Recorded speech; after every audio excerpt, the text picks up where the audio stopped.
Let's begin with a look at China's stock market today. Oh, no. I mean, I know it's red China, so they like the color red. They are communists after all, but secretly they're all capitalists, and they don't want to see 3 trillion yen evaporated from their market in the biggest absolute bloodbath of the year.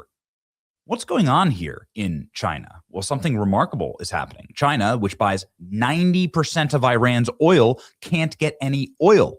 That means they can't produce plastic crap. That means their entire economy, all of it, AI, every data center, every drone program, every nuclear program, all of it grinds to a screeching halt without Iran's petroleum. They're the only country that actually buys at scale Iran's petroleum because they've been under sanctions for a long time. China buys all their oil and they can't get any more of it. And so China is screeching to an economic halt. Meanwhile, President Trump, with the U.S. military and a stealth operation around Oman, has been able to move 15 million barrels a day of oil out of the Strait of Hormuz. 15 million barrels a day is very close to the 20 million barrels pre-war. So Donald Trump has been able to control the Strait of Hormuz, which is, of course, what he's been posting on social media. Let's go ahead and read here. Under the operation, which has been underway for the last several weeks, 15 to 20 tankers have entered and exited the strait each night through a southern channel along the coast of Oman. About 10 million barrels of oil a day, roughly half the pre-war volume, being transported through the strait and injected into the global market. And they're ramping this up. All of that striking of Iran's capacities to see into the Strait of Hormuz, the destruction of those towers, the destruction of all of their naval assets all along the coast. Remember how hard they were hammering Bandar Abbas and all those places? This was all to make Iran blind so they have no capacity to figure out what's going where. And now Donald Trump has opened up the floodgates. And what's Iran's response? Sobbing and crying that they have no more money. The United States has not released any of our frozen assets. Well, they're about to get their assets kicked once again by President Trump late last night, declaring D-Day on Iran. Trump threatens unprecedented economic consequences, and it's going to make China very, very angry. Let me tell you what, Xi Jinping comes to Washington next month. This is the only thing they're going to talk about. Donald Trump, and it's been painful. It's not been fun. And you know I'm not a huge fan of the Iran war. But early on, we said that this is about global oil hegemony and dominance. And I want to give you the landscape here before I read to you what Donald Trump said about the economic D-Day. The landscape goes like this. China, our competitor, can't get any oil. We've crushed the main supplier of their oil. Meanwhile, we're building pipelines to go around the Strait of Hormuz for all of our allies. America's investing billions in pipelines to just zip around the Strait of Hormuz. Oh, and by the way, we built our own Strait of Hormuz here with Venezuela. Venezuela has more oil than any of the Middle East countries combined. And Venezuela is now sending 50% of its oil to America in a beautiful partnership. Venezuela produces 1.5 million barrels per day, with more than 500,000 going to U.S. refineries. And those operations are going to triple, according to reports. And also, Donald Trump has now signed a brand new deal with Canada. The deal to open the Keystone XL pipeline that would open up Alberta and its oil tar sands to American refining and make those refineries start pumping. And so President Trump, with Venezuela, Canada under operation, America also has its own plentiful gas reserves. And then with the operational assets now running in the Strait of Hormuz, where we can get oil out, but Iran cannot, and nobody's going to tell us otherwise, that's the table setting for this, which is the death blow. Here we go.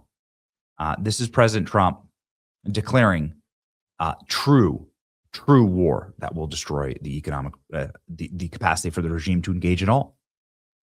No one has given the Islamic Republic of Iran a greater opportunity to make a deal than me. Tragically for them, they failed to make it.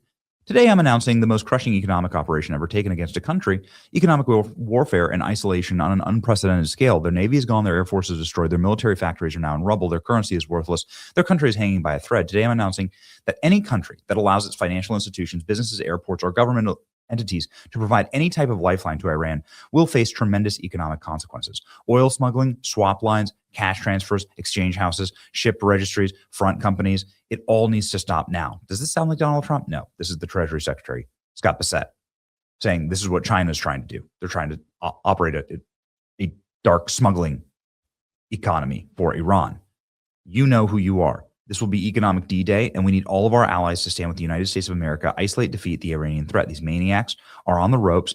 This historic measure will cripple their ability to project terror worldwide. Iran will never have a nuclear weapon. Thank you. Is it working, ladies and gentlemen? Is it working? The answer is absolutely yes. We talked about this siege tactics. President Trump is effectively using siege warfare, which goes back to antiquity. You surround a village, you surround a town. They might have strong walls. You don't have to send a bunch of your soldiers up over the walls and get them all killed, right, from a defensive position.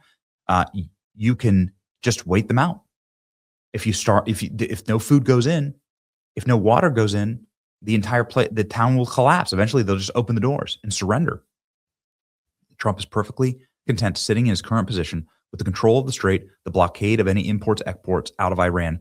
Trump has Iran and their trade partners by the balls. If they want to economic squeeze to stop, they must capitulate to Trump's demands. Believe me when I tell you that Pete Hegseth sharing this, the CIA sharing this. What is the CIA telling Donald Trump right now? The way to bring about actual revolution in Iran is not to bomb them. Bombing them makes them angrier. It's to starve them. And what I mean by that is that's not what I want. That's not what I'm advocating for. But I'm saying if you want victory throughout all history, what you must have is you have to have the populace feel the pain. They have to say, well, my currency is worthless. I have no more job. I don't have any fuel. We have no food resources. We have no resources at all. Our leadership has failed us. The compact between us and the people who are leading us is destroyed. So we're either going to revolt, we're going to make it so irascible that our leadership has to surrender or capitulate or sign a deal or whatever, right? This is how you bring about actual change with people. You affect the day-to-day for the people living in the country. Would be a major development. If accurate, it is accurate. Very strong warning to China and the banks enabling the Iranian regime. Sanctions evasion. The UAE got out ahead of this Truth Social post. The language is sweeping. Countries like Iraq, economic lung for Tehran.